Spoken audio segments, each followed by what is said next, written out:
I'm sorry this is a little late, but Chapter 4. The cold gray stone buildings of the city pound loomed in front of them. Neither sibling wanted to be there, but they felt like they didn't have a choice. It was the only place they didn't check. Bruce swallowed hard.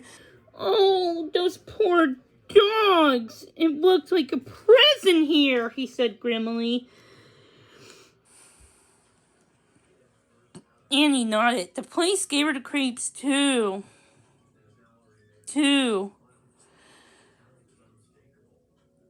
Rows of metal cages were stacked from floor to ceiling like jail cells. Each cell had its own canine inmate, looking desperate to be freed. The dogs howled, cried, and barked. Annie and Bruce could barely look at them. As they trudged forward to the desk, with their flyers, they could see an employee walk in with a small white terrier under his arm. He was heading for one of the cages. "It's Friday!" Bruce yelled. "That's him! That's our dog!" Andy called out to the dog catcher who stopped away and looked from the kids to the dogs. He pointed to Friday to ask, "Is this yours?" Andy and Bruce eagerly nodded, and sure the man would simply hand Friday over to them, but the man just smirked and shoved Friday into a cage before slamming it shut and locking it. Andy stepped up to the guy at the front desk. He was holding one of her flyers about Friday. "He just came in," said the man whose name tag read Jake. Well, we know we just saw him," Annie said hopefully. "Oh, I just love it when these little fairy tales have a happy ending," Jake said mockingly. "Well, we're open here till 6, so bring your parents in." And Annie's heart, "Parents? Wait, no. I mean, is that really necessary? We're already here, and that's our dog. Listen, kid, there's a whole thing with paperwork. And I'm not going to go about screwing up the paperwork. That is not who I am," Jake huffed. While Andy pleaded with Jake, Bruce looked around the pound. It was definitely overcrowded. But at least the dogs seemed to be fed regularly, and they sort of had each other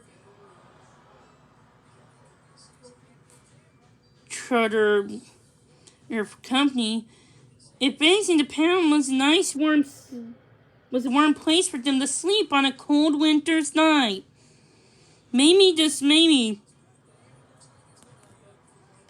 it wasn't such a bad place after all. Bruce can relax a little, but what he saw a few seconds later scared him. An animal control guy was struggling as he led a dog down a long hallway with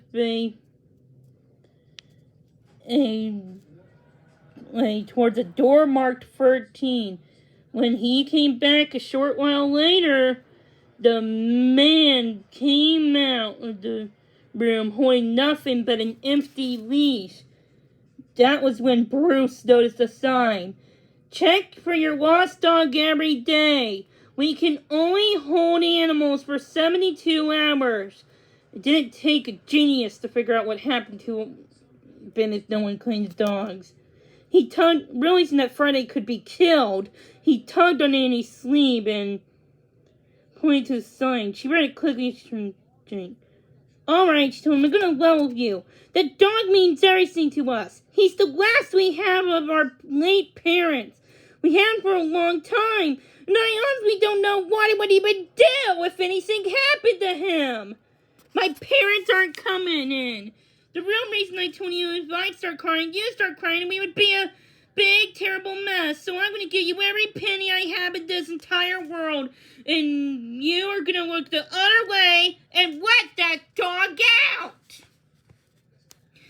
She dug into her bag and pulled out her money, hand out on the desk. Jake looked at her for a moment. I'm only doing this because I'm a good guy, he said. Spoiler alert, he is not a good guy. You are not gonna trust Jake, especially later on in the book.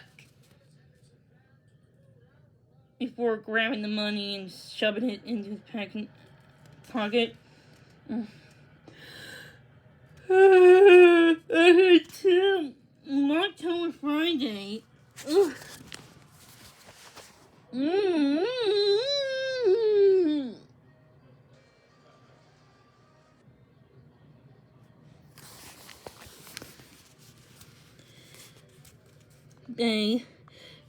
Annie told Bruce, we can't send him outside anymore. If Friday gets taken up and taken to the pound again, we might never be able to get him out. And it's gonna get harder once school starts, Annie sighs. I think we need to find a new place for Friday to live. I got a few ideas. Bruce offered brightly. We'll look for it, but Annie stopped him.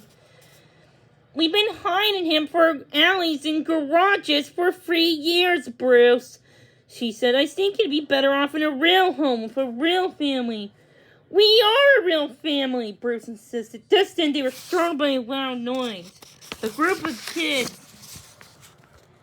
ran past them and disappeared into the alley, followed by police cars that rounded around the corner. Its headlights shining in the right at the two.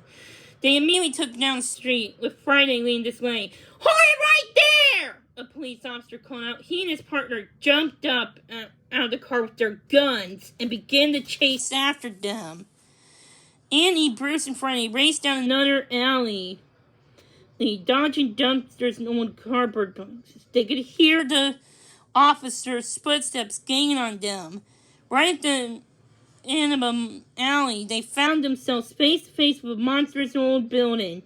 Friday darted into a crack in one of the small doors. The siblings hesitated. The place looked abandoned, with most of its windows on the ground floor boarded up. A dilapidated sign hung crookedly over the building entrance, reading Hotel Francis Duke. Friday! Bruce called.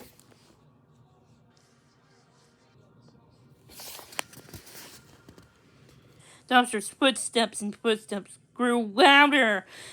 They apparently split in. They were closing on both directions. And ready to fire their guns at Annie and Bruce.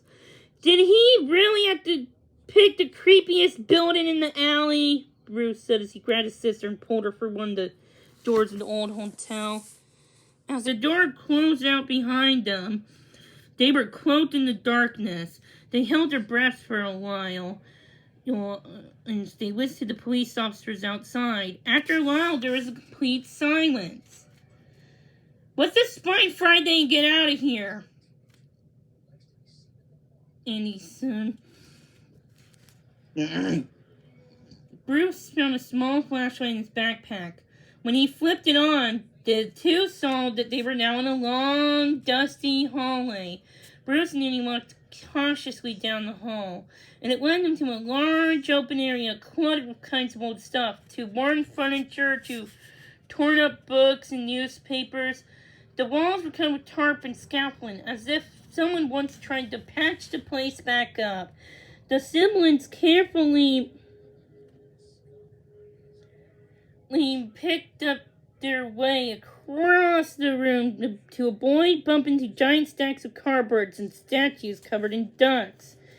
Bruce glanced up at the large cobweb glass chandeliers from above them.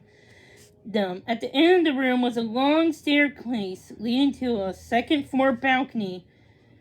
This must have been the lobby, Bruce started to say, but then a strange noise interrupted him. Did you hear that?